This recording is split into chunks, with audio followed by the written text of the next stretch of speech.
الحمدللہ الحمدللہ رب العالمین والصلاة والسلام علی محمد الامین۔ اعوذ باللہ من الشیطان الرجیم، بسم اللہ الرحمن الرحیم۔ خواتین و حضرات، ہم سورہ قصص کی آیت 5 سے درس کی ابتدا کر رہے ہیں۔ اس سے پیچھے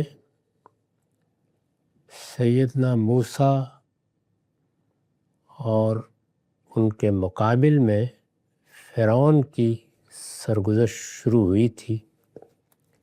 میں یہ عرض کر چکا ہوں کہ اس سورہ میں اسی سرگزشت کو بنائے استدلال بنایا گیا ہے، یعنی قرآن مجید اس سورہ میں تاریخ کے اس بڑے واقعے کو موضوع بنا کر اپنا مدعا پیش کر رہا ہے، اور یہی اس کی ریزننگ کی بنیاد ہے۔ تاریخ سے استدلال کیا جا رہا ہے۔ موسیٰ و فرعون کی سرگزشت کی ابتدا یہاں سے ہوئی تھی کہ سرزمین مصر میں فرعون نے سرکشی اختیار کر لی تھی۔ یہ سرکشی ظاہر ہے کہ کسی دوسرے حکمران کے خلاف یا اپنے سے کسی بڑے کے خلاف اختیار نہیں کی گئی تھی، یہ عدل و انصاف کے خلاف تھی، یہ اخلاقی اصولوں کے خلاف تھی، یہ اللہ پروردگار عالم کی بنائی ہوئی فطرت کے خلاف تھی۔ چنانچہ پھر وضاحت کر دی کہ اپنی رعایا کو ایک نظر سے دیکھنے کے بجائے اس نے ان کو حاکم اور محکوم میں، پست اور بلند میں تقسیم کر دیا تھا، اور اس طرح یہ بتایا کہ جب کوئی حکمران انصاف کی نگاہ سے رعایا کو دیکھنے کے بجائے تعصبات اور اس طرح کی دوسری چیزوں کو بنائے فیصلہ بنا لیتا ہے، تو اس کا نتیجہ یہ نکلتا ہے کہ پھر عدل و انصاف کا خون ہو کر رہتا ہے۔ چنانچہ ارشاد ہوا تھا کہ اس نے اپنی رعایا کو گروہوں میں تقسیم کر دیا، اور ان میں سے ایک گروہ، خاص کر بنی اسرائیل کی طرف اشارہ ہے، اس کو بڑی سختی سے دبا رکھا تھا۔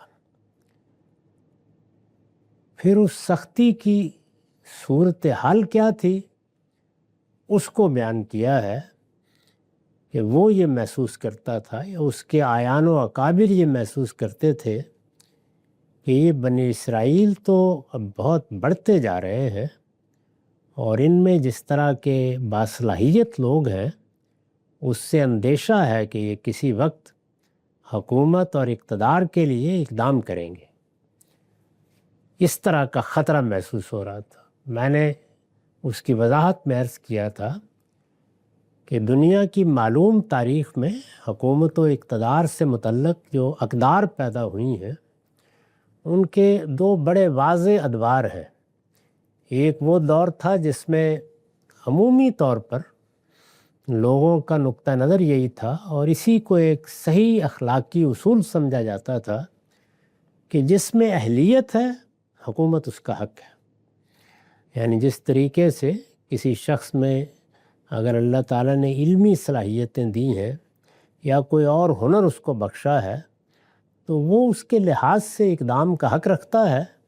اسی طرح سے اگر کسی کو حکومت کی صلاحیت دی ہے تو وہ آگے بڑھ کر اپنا یہ حق لے سکتا ہے۔ ظاہر ہے کہ اس کے نتیجے میں پھر کشمکش بھی ہوگی، فتوحات بھی ہوں گی، اور یہی وجہ ہے کہ لوگ جب یہ محسوس کر لیتے تھے کہ فلاں شخص میں زیادہ اہلیت ہے تو وہ اس کا ساتھ دینے کے لیے بھی تیار ہو جاتے تھے۔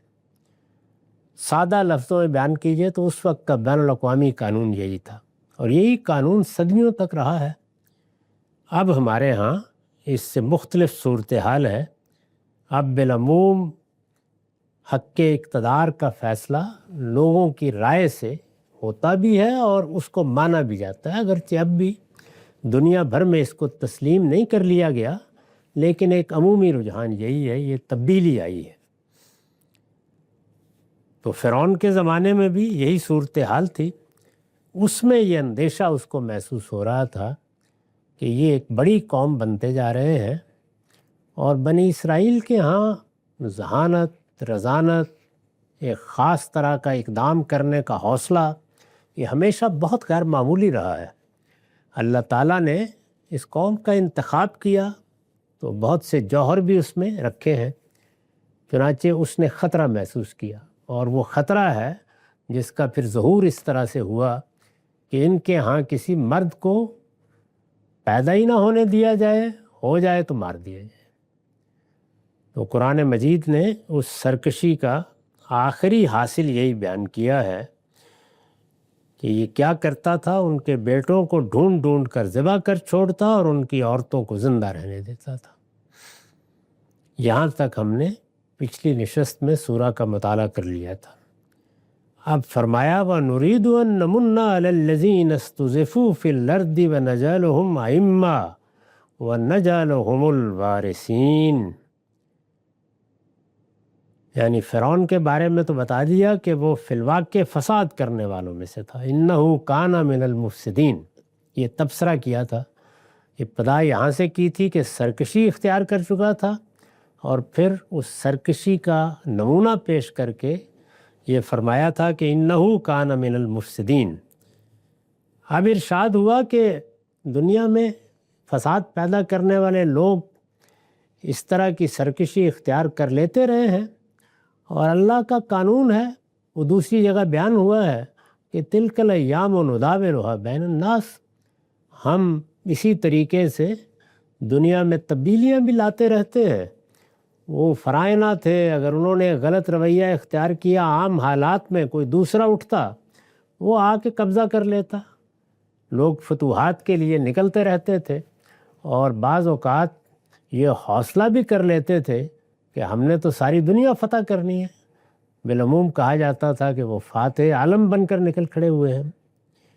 لیکن اس وقت اللہ تعالیٰ کہتے ہیں کہ اس عام قانون سے ہٹ کر، یعنی وہ قانون جو کار فرما ہے دنیا میں، جس کے تحت قومیں آتی ہیں، ان کو اقتدار حاصل ہوتا ہے، ان کے کرتوت فیصلہ کرتے ہیں کہ ان کا کیا انجام ہونا ہے، اس عام قانون سے ہٹ کر فرمایا کہ یہاں معاملہ بنی اسرائیل کا تھا.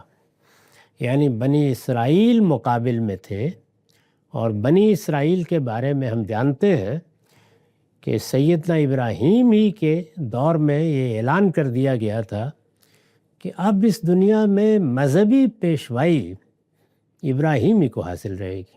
قیامت تک وہی سب کے پیشوا ہیں، اور دین کی، مذہب کی ہدایت میں اصل حیثیت انہی کی ہے، ابراہیم علیہ السلام.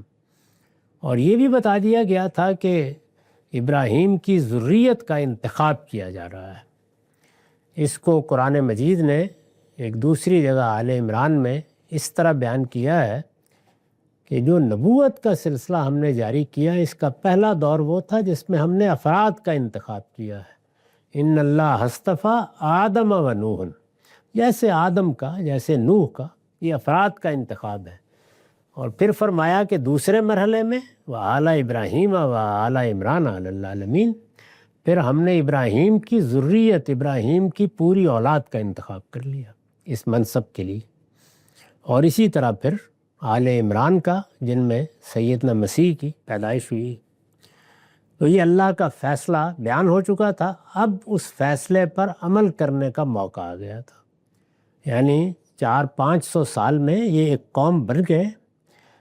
اللہ تعالیٰ نے اب یہ فیصلہ کیا کہ اس قوم کو اس کے اصلی وطن واپس لے جایا جائے، اور وہاں اس کو آباد کر کے دنیا میں پہلی مرتبہ نظم اجتماعی کی سطح پر اسلام کی دعوت پیش کرنے کا اہتمام کیا جائے.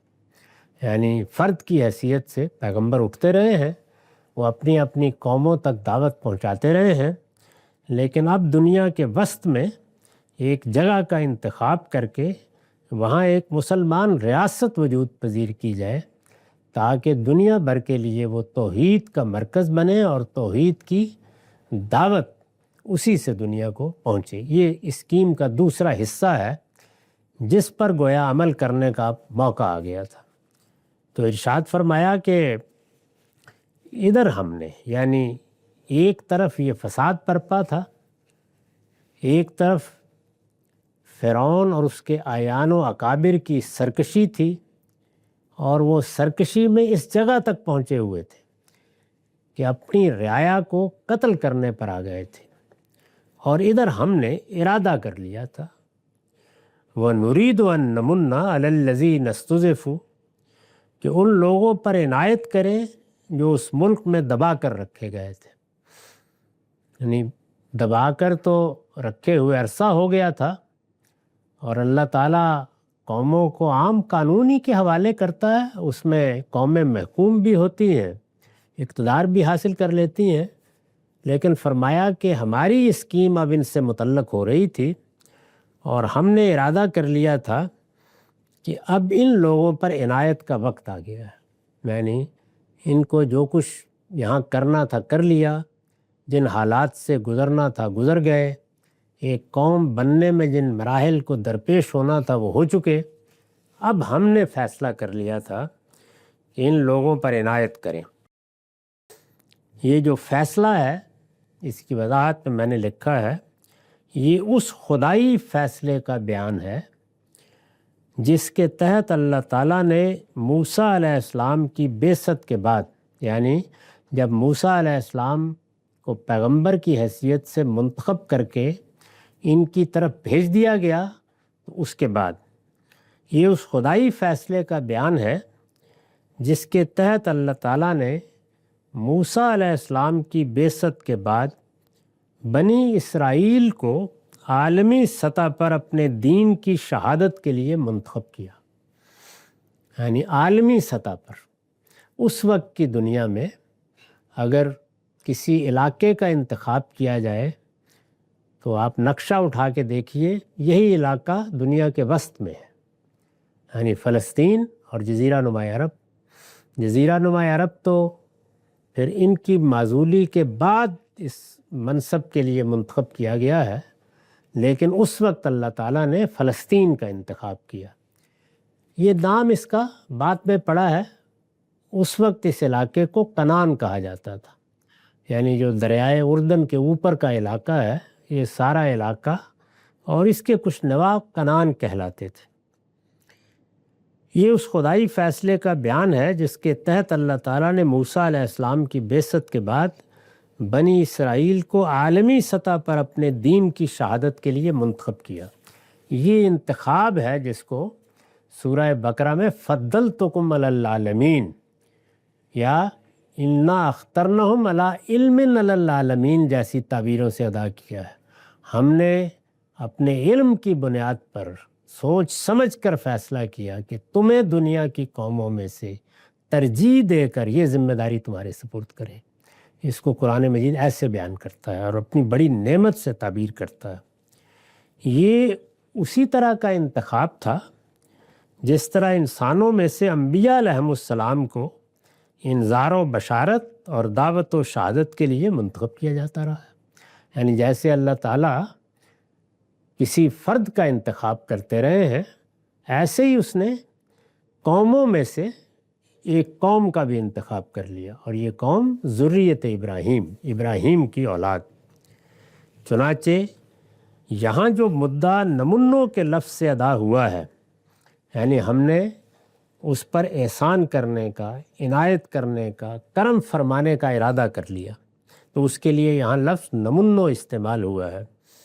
یہاں جو مدعا نمنوں کے لفظ سے ادا ہوا ہے، قرآن مجید کے دوسرے مقامات میں اسی کو نعمت التی انعمت علیکم کے الفاظ میں ادا فرمایا ہے۔